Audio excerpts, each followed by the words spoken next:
Um novo guideline sobre lipedema foi apresentado ao mundo em agosto de 2024. Esse é o primeiro artigo científico desse fim desde que o lipedema foi reconhecido como doença lá no ano de 2022. E isso é de uma importância gigante, já que muitas mulheres ainda sofrem com diagnóstico tardio ou pior, com diagnósticos errados, que além de dificultar o manejo dos sintomas, ainda leva a tratamentos ineficazes que podem até mesmo agravar a progressão da doença. Quem não sabe, um guideline, também conhecido como diretrizes, são um conjunto de recomendações formuladas por especialistas acerca do diagnóstico e tratamento de uma patologia. Essas recomendações visam ajudar médicos e pacientes a escolher as melhores opções, principalmente no que diz respeito ao diagnóstico e ao tratamento. Antes de você pensar que estamos falando de uma grande revolução no manejo dessa condição, você vai perceber que muitas das recomendações já foram expostas em outros vídeos aqui do canal. E isso é muito bom, pois confirma que as práticas que nós, especialistas em lipedema do Brasil, já utilizamos há algum tempo, estão de acordo com as recomendações mais atuais da ciência. Mas calma lá, não desanime. Existem sim novidades nesse novo documento. E se você quer saber quais são essas novidades e o que mais esse documento diz e o que você ainda não sabe sobre o diagnóstico e o tratamento do lipedema, então já deixa seu like, se inscreve no canal, ativa o sininho e fica comigo até o final para não perder nenhuma novidade e entender como o lipedema deve ser tratado de forma realmente completa e com todas as ferramentas disponíveis. Eu sou o Dr. Felipe Balém, especialista em lipedema da rede MedInfuse, e hoje vou mostrar e analisar as principais informações desse novo guideline sobre lipedema que foi publicado por uma equipe de especialistas internacionais e que aborda critérios diagnósticos, orientações de tratamentos e algumas medidas de autogerenciamento. Eu vou falar também sobre as limitações que eu encontrei no guideline e que já superamos em nossa prática aqui no Brasil. Vou começar falando sobre o diagnóstico, que é um dos principais focos do novo guideline. E aqui já temos algumas mudanças importantes que vale a pena destacar. Apesar de o lipedema continuar sendo descrito como uma doença crônica caracterizada principalmente pela distribuição desproporcional e simétrica do tecido adiposo nas pernas e às vezes nos braços, a novidade é que, segundo as orientações do novo guideline, esse acúmulo de gordura deve ser doloroso. E isso fica ainda mais claro na orientação de que o lipedema deve ser classificado como uma doença dolorosa do tecido adiposo e não mais como uma doença do edema. Isso significa que a diretriz deixa de focar no edema, ou seja, no inchaço, e passa a enfatizar o componente doloroso, que é um dos maiores problemas para quem convive com essa condição. Então, pessoal, de acordo com o guideline, a dor é um critério essencial para o diagnóstico do lipedema, seja dor à pressão, dor ao toque, dor espontânea ou aquela sensação de peso nas pernas que muitos pacientes descrevem. Sem a presença de dor, mesmo que exista um aumento desproporcional do tecido adiposo nas pernas, não podemos concluir um diagnóstico de lipedema. E isso é muito importante, porque muitas vezes as pacientes têm outros tipos de aumento de gordura nas pernas que não necessariamente estão associados a essa doença. Inclusive, essa era uma dificuldade que sempre surgia durante a avaliação de uma paciente com suspeita de lipedema ainda em grau inicial, que tinha uma distribuição de gordura predominante nas pernas, mas que não tinha dor. Isso porque a mulher naturalmente tem níveis aumentados de estrogênio, um hormônio que leva ao maior acúmulo de gordura nas pernas. Então, nesses casos, surgia a dúvida: onde fica a linha que separa uma mulher com distribuição de gordura padrão estrogênico normal e uma mulher com lipedema em grau inicial? Agora, a resposta está muito clara: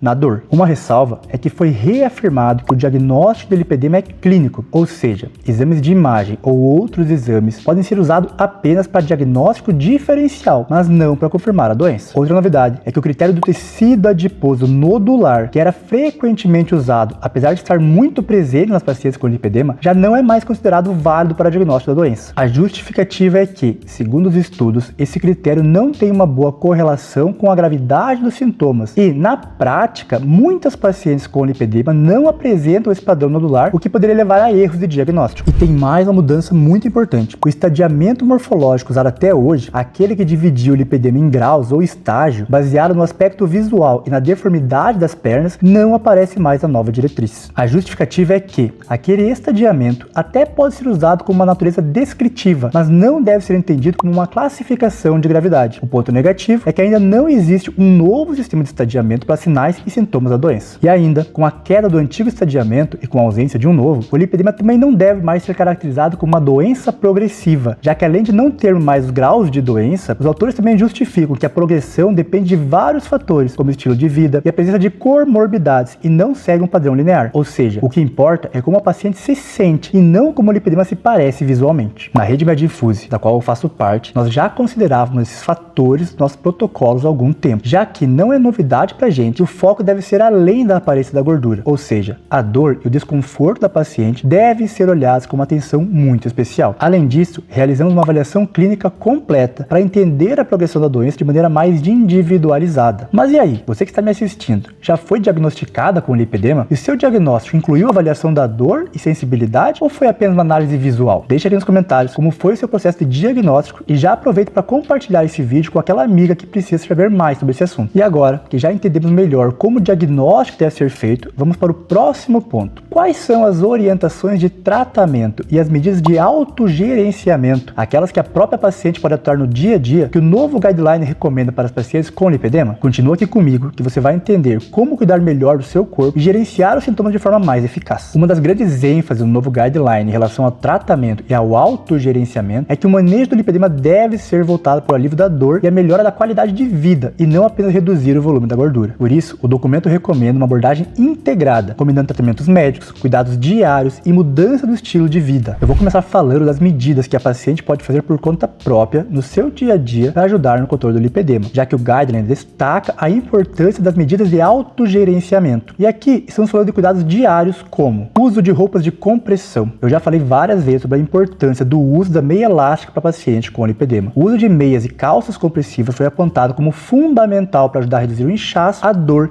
e o desconforto. Mas atenção, essas roupas devem ser ajustadas corretamente ao corpo e trocadas regularmente, pois com o tempo elas podem perder a elasticidade e assim a eficácia. Outro detalhe é que o guideline destaca que, como o lipedema não é primariamente uma doença do edema, nem um quadro clínico com disfunção venosa ou linfática, a terapia de compressão se concentra principalmente em reduzir os sintomas subjetivos, como a dor da paciente. Mas a terapia não tem o poder de redução do tecido adiposo. O guideline também menciona que técnicas como terapia de compressão intermitente, realizada através de botas pneumáticas, podem ser benéficas, mas devem ser orientadas por um especialista. Outro ponto é a prática regular de atividade física. Inclusive, aqui no canal você encontra um vídeo falando exclusivamente sobre esse tema, explanando exatamente o que consta no guideline. Mas em resumo, exercícios de baixo impacto, como caminhadas, natação e ciclismo, são os mais recomendados para pacientes com lipedema, já que eles melhoram a circulação, ajudam no controle do peso e principalmente reduzem a inflamação sem impacto. A próxima medida recomendada é a drenagem linfática manual, que ajuda a drenar o excesso de líquido retido no tecido adiposo, diminuindo o inchaço e o desconforto. E como o lipedema muitas vezes vem acompanhado de fragilidade dos vasos linfáticos e por isso que hematomas surgem frequentemente, a diretriz sugere que as pacientes cuidem bem da pele, evitando lesões e fazendo uso de cremes hidratantes e protetores. Já na parte da nutrição, o que o guideline recomenda, você também pode encontrar detalhadamente em outros vídeos aqui do canal, já que não há nenhuma novidade em relação ao que já viemos orientando aqui. Dietas anti-inflamatórias, como a dieta cetogênica e a dieta mediterrânea, rica em vegetais, frutas, peixes e oleaginosas, são recomendadas para ajudarem a reduzir a inflamação e combater a doença. Inclusive, em várias séries de estudos de caso, a dieta cetogênica demonstrou superioridade sobre as outras formas de dieta no que diz respeito à redução dos sintomas típicos do lipedema. E assim como eu sempre falo, que mais importante do que o que você deve comer é o que você não deve comer, o guideline também destaca que reduzir a ingestão de alimentos processados e ricos em açúcar é essencial para minimizar os sintomas de dor e inchaço da paciente. E falando em nutrição, o tratamento do sobrepeso e da obesidade deve ser incluído no conceito geral do tratamento do lipedema, visto que ambos podem resultar em um aumento do volume progressivo do membro e uma piora do quadro da doença. O controle de peso e a melhora dos sintomas associados ao lipedema foi um tema que teve um espaço consideravelmente grande dedicado no artigo. Isso significa que, embora o lipedema seja uma condição independente do peso corporal, o controle do peso pode sim ajudar a reduzir o volume das pernas e a melhorar os sintomas, especialmente em pacientes que também apresentam sobrepeso ou obesidade. O documento destaca que as pacientes devem ser informadas de que perder peso por meio de uma dieta equilibrada ajuda a reduzir o volume das pernas e melhora os sintomas como dor e sensação de peso. E atenção, as dietas de curto prazo devem ser evitadas a todo custo, já que elas podem causar o famoso efeito sanfona e agravar ainda mais a inflamação das suas pernas. A diretriz recomenda adotar uma dieta saudável e personalizada, focada em melhorar a composição corporal e reduzir a inflamação. E isso deve ser feito de forma gradual e sustentável, com acompanhamento profissional profissional para que a paciente consiga manter os resultados a longo prazo. E esse é um ponto que eu sempre insisto. Não adianta procurar dietas milagrosas. Você deve focar além da perda de peso. O objetivo deve ser uma melhora da composição corporal com redução da inflamação. Só assim você vai conseguir reduzir a gordura das suas pernas enquanto emagrece com qualidade. E o último ponto importante abordado no guideline é a ênfase na saúde mental da paciente com lipedema. Os transtornos mentais são frequentes e podem afetar os sintomas e a qualidade de vida de forma significativa, e por isso devem ser levados em consideração tanto no diagnóstico quanto no tratamento dessa condição. Eu estou falando de condições como distúrbios alimentares, depressão e até mesmo sintomas pós-traumáticos após situações vivenciadas devido ao lipedema. E esses fatores não apenas interferem no bem-estar psicológico da paciente, mas também podem dificultar a adesão do tratamento e ainda podem agravar a progressão do lipedema, já que sabemos que o estresse é um dos principais gatilhos de início ou piora do lipedema. O artigo reforça que, nesses casos, deve-se buscar uma abordagem terapêutica interdisciplinar que inclua profissionais de diferentes áreas para oferecer um cuidado mais completo. Devemos olhar a paciente como um todo e não apenas tratar os sintomas físicos dela. É essencial que o profissional de saúde entenda a importância de integrar o cuidado mental ao tratamento físico e que reconheça o impacto que condições emocionais e psicológicas podem ter no sucesso do tratamento do lipedema. E agora que já abordamos os pontos mais relevantes das novas diretrizes, como critérios diagnósticos e as recomendações sobre o controle de peso e saúde mental, eu vou falar um pouco sobre as limitações desse guideline e algumas terapias avançadas que já usamos aqui no Brasil e que podem melhorar ainda mais os resultados no tratamento do lipedema, mas que não foram abordados no artigo. Se você ainda não deixou seu like, aperta aí no dedão e vamos seguir para o próximo tópico. Chegou o momento de falar de um ponto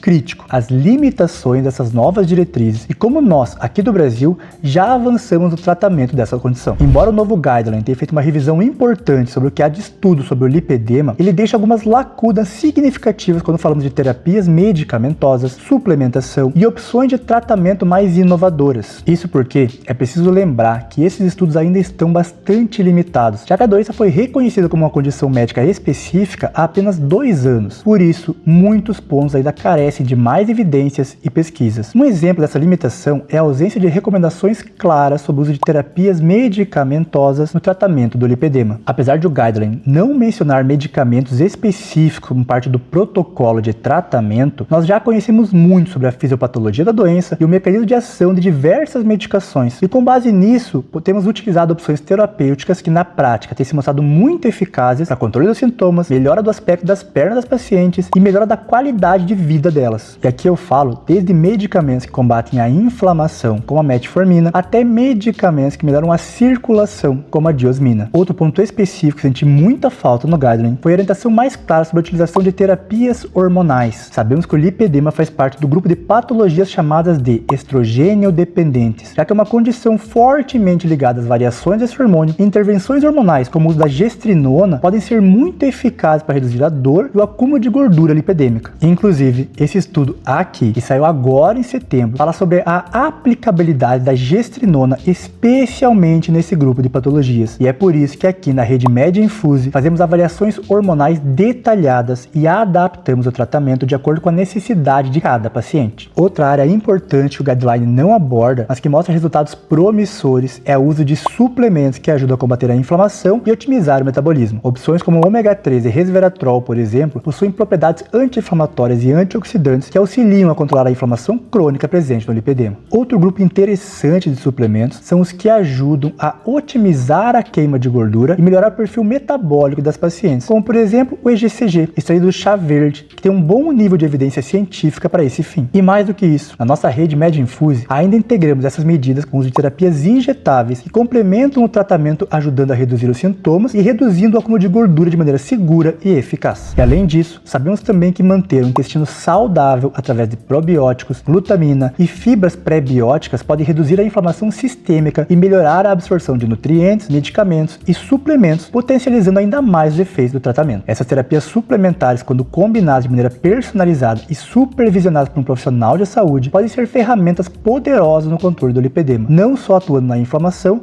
mas também otimizando o ambiente metabólico e o ambiente hormonal do corpo e assim facilitando a perda de gordura e reduzindo os sintomas da doença. Esperamos que com o reconhecimento recente do lipedema como uma doença, mais recursos e investimentos sejam dedicados para novas pesquisas, ampliando nosso entendimento sobre a doença e gerando mais evidência científica científicos que possam beneficiar ainda mais as pacientes que sofrem com essa condição. Enquanto isso, nós continuaremos avançando na prática clínica, utilizando todos os recursos e conhecimentos disponíveis para oferecer um tratamento mais eficaz e completo para os nossos pacientes. O Guideline é um passo importante, mas com certeza novos estudos virão e trarão ainda mais segurança e possibilidades terapêuticas no manejo do lipedema. É claro que seguir diretrizes é essencial, mas é igualmente importante estarmos abertos para integrar novos tratamentos que tragam resultados mais expressivos e qualidade de vida para as mulheres. O Guideline ainda está bastante focado em medidas de controle e de autogerenciamento, mas nós acreditamos que podemos ir muito além, com abordagens mais proativas e inovadoras. Então, enquanto aguardamos novas descobertas científicas e mais estudos focados no lipedema, continuamos seguindo as diretrizes e avançando em nossa prática clínica diária, porque, no final das contas, o nosso compromisso é com a saúde e o bem-estar das nossas pacientes. Se você suspeita que pode ter lipedema ou já foi diagnosticada e quer saber mais sobre como otimizar o seu tratamento, deixe suas dúvidas aqui nos comentários ou entre em contato conosco. Na Rede MedInfuse, realizamos uma avaliação completa e personalizada para garantir que você tenha o suporte necessário para viver com mais qualidade de vida e controle sobre a doença. E se você ficou até aqui, não esqueça de se inscrever no canal, deixar seu like e compartilhar esse vídeo com outras mulheres que possam beneficiar dessas informações. Quanto mais pessoas entenderem e souberem sobre o lipedema, mais cedo conseguiremos diagnósticos, tratamento e qualidade de vida para essas pacientes. Até a próxima!